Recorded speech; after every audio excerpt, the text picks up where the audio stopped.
ને હાઈટ ના હો કરવા હોય રણુજે જાવું પડે, જેને રમા પીરની મેળ થાય એને મોંઘવારી ના નડે.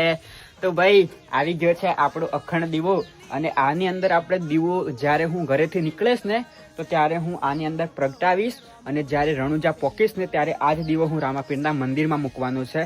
તો હવે મારા ખ્યાલથી 25 દિવસ તો મેં પાક્કા ગણી લીધા છે. હવે તમે બધા વિચારતા હશો કે ભાઈ આટલા દિવસ કેમ થશે એમ, પણ ભાઈ હું મારું ધ્યાન ના નાખું તો ચાલશે, પણ આનું ધ્યાન તો મારે રાખવું જ પડશે. એટલે હું થોડું શાંતિથી ચાલે, એટલે મારા ખ્યાલથી મેં 25 દિવસ તો ગણ્યા છે. પછી જોઈએ રામાપીરની મેળ થઈ ગઈ ને તો 25 તો શું 20 દિવસમાં પણ પહોંચી જશું, બરાબર. તો ભાઈ આ રહ્યો મારો અખંડ દીવો, જે આ લઈને મારા ઘરેથી તો રણુજા સુધી જવાનું છે. અને હું નીકળી રહ્યો છું 7 તારીખે, એટલે કે આજે ભાઈ 4 તારીખ થઈ ગઈ છે, 5, 6 ને 7 બરાબર. તો 3 દિવસ વચ્ચે છે, ના 2 દિવસ વચ્ચે છે ભાઈ. પછી 7 તારીખે આપણે નીકળી રહ્યા છે. અને ગાઈસ તમારા અંદર જો થોડોક જ ટાઈમ હોય, તમારી પાસે ફોન છે પણ તમારી જોડે લખવાનો ટાઈમ નથી ને, મને ખબર છે.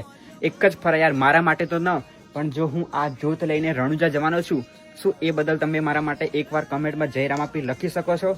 લખી દેજો યાર, ઇગ્નોર ના કરતા વિડીયોને. બાકી